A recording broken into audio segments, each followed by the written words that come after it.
ইলিশ ভারতে উপহার হিসেবে যাচ্ছে না উল্লেখ করে পরিবেশ, বন ও জলবায়ু পরিবর্তন এবং পানি সম্পদ মন্ত্রণালয়ের উপদেষ্টা সৈয়দা রেজওয়ানা হাসান বলেছেন, ইলিশ রফতানি করা হবে। রফতানির টাকা বাংলাদেশের সরকার পাবে। সেটা খুব ছোট করে দেখার মতো টাকা নয়। বাংলাদেশ থেকে ইলিশ এখনো যায়নি, একটি সিদ্ধান্ত হয়েছে। যারা এই ইলিশ চাচ্ছে তারাও কিন্তু বৈষম্য বিরোধী ছাত্র আন্দোলনের সময় ওই পার থেকে অনেক সমর্থন দিয়েছে।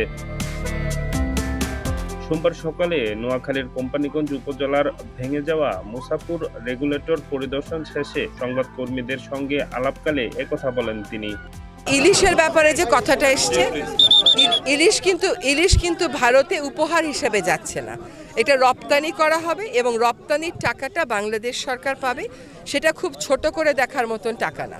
আর দ্বিতীয় বিষয় হচ্ছে যে বাংলাদেশ থেকে ইলিশ চলে গেলে এখনো তো যায়নি, গেছে, খালি একটা সিদ্ধান্ত হয়েছে, তার আগেই তো দাম বেড়ে গেছে।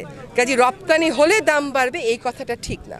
দুই নম্বর কথা হচ্ছে যেটা বিবেচনায় এসছে সরকারে, সেটা হচ্ছে যারা এই ইলিশটা চাচ্ছেন তারাও কিন্তু এই বৈষম্য বিরোধী ছাত্র আন্দোলনে ওই পারে থেকে অনেক সমর্থন দিয়েছেন, সেটা আমরা সকলে দেখেছি।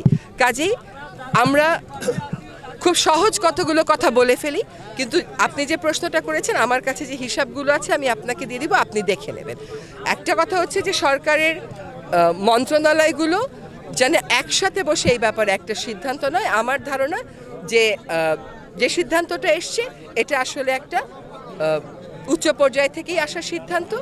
এটা হচ্ছে আমরা সবসময় মনে রাখতে হবে যে আমাদের প্রতিবেশীর সাথে অনেক বিষয়ে আমাদেরকে আলাপ আলোচনা করতে হবে। আমরা সেই আলোচনার দ্বারটা ছোট ছোট বিষয়ে বন্ধ হয়ে যাক, এটা চাই না।